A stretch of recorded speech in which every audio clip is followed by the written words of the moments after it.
So I am going to talk about this because I saw a tweet this morning and it actually kind of really pissed me off a little bit. Um, so there was a tweet by Adam Jackson talking about sort of like the 6 rarest uniques in the game, the ones everybody wants. These items are pretty much like build defining.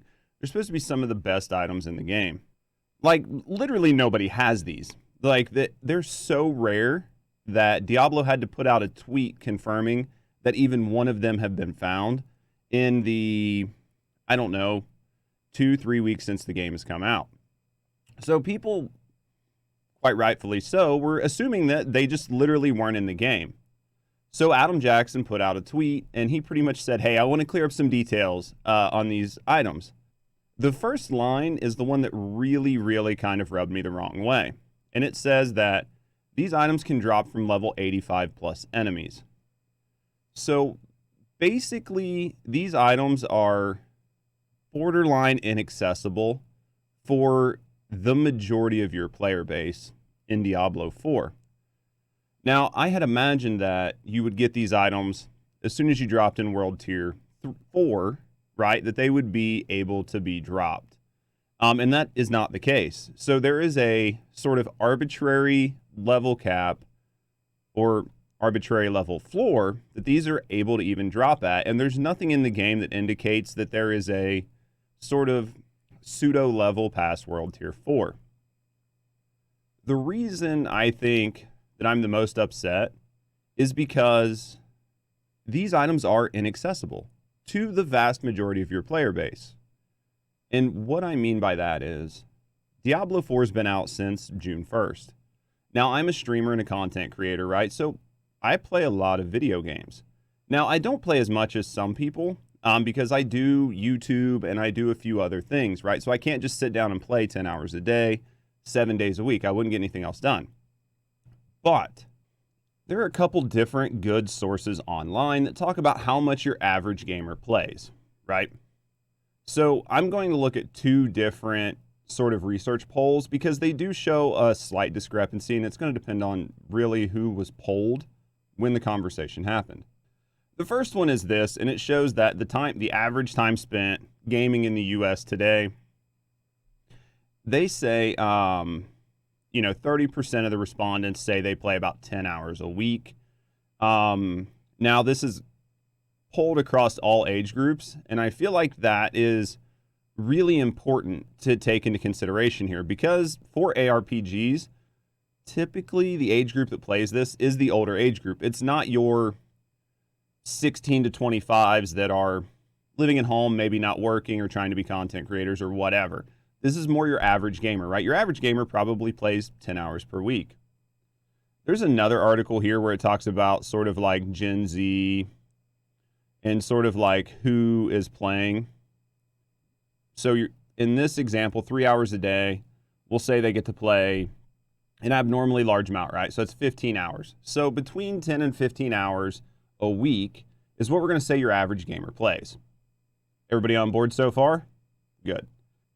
So I've been playing Diablo 4 since it came out, and I had had a surgery, so I didn't stream for a few days when it first came out, so I put in a lot of hours gaming.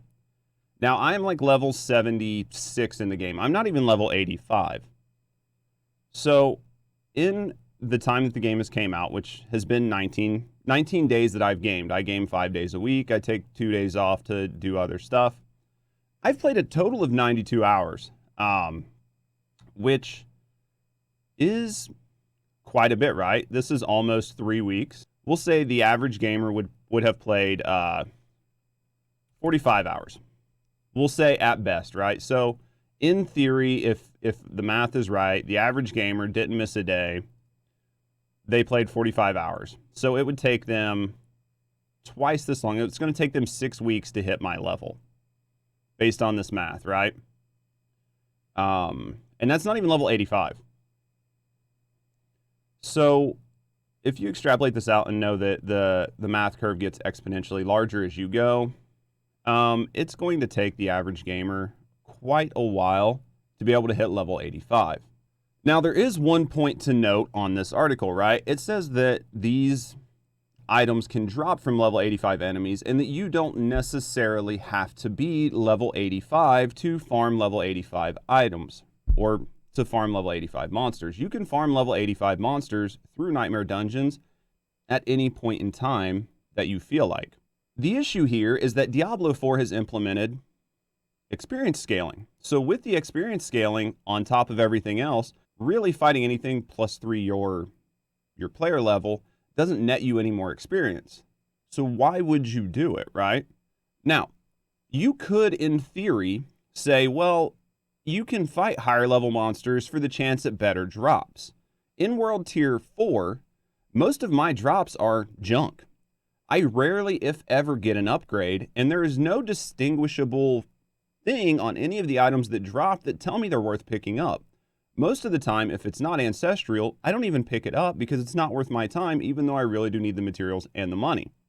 So with these items here, the top streamers, the top gamers, the people who have put in hundreds, if not close to thousands of hours at this point, still don't have these items.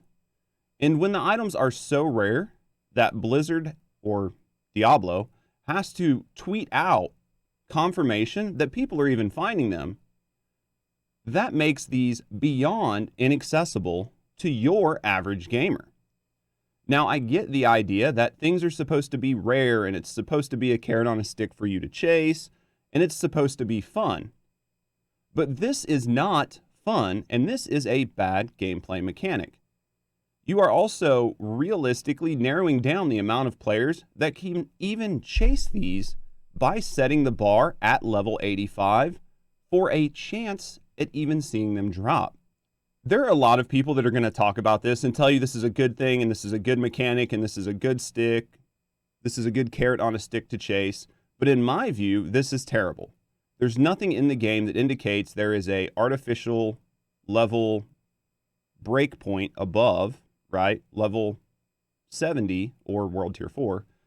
And realistically, nobody is ever going to get these items until they increase the drop rate. These are completely inaccessible to pretty much all of your players. Love the conversations. I appreciate you, Slendy. It's one of those things, Slendy, that like they put out a tweet and then every content creator jumps on it and they're like, hey, you know, these are super rare and they're supposed to be this rare. And this is a terrible, terrible fucking game mechanic. Your average gamer will never, ever, ever, ever see these items in their current state. You might as well not have these items in the game. So the fact that on top of them being incredibly rare, only over level 85s can find them, you also have RNG to factor, right? So if there's a 0.01% chance for them to drop, you still have to deal with RNG. Because while they could say, every time you pick up an item, you have a 1 in 10,000 chance of getting this, the reality is, the way random works is, there is no guarantee that you are ever going to get that 1 in 10,000 chance, ever. I don't think that this is good or healthy for the game. I think that it needs to be reevaluated because, in all actuality, these are inaccessible items to probably 90 to 95% of your player base. Now, I don't know what the ratio of casuals to hardcore grinders are, but my guess is the vast majority of Diablo 4's player base is casual and will never see these items in the current drop rate and in the current state of the game. But let me know what you guys think down in the comments. Do you think that this is a good gameplay mechanic?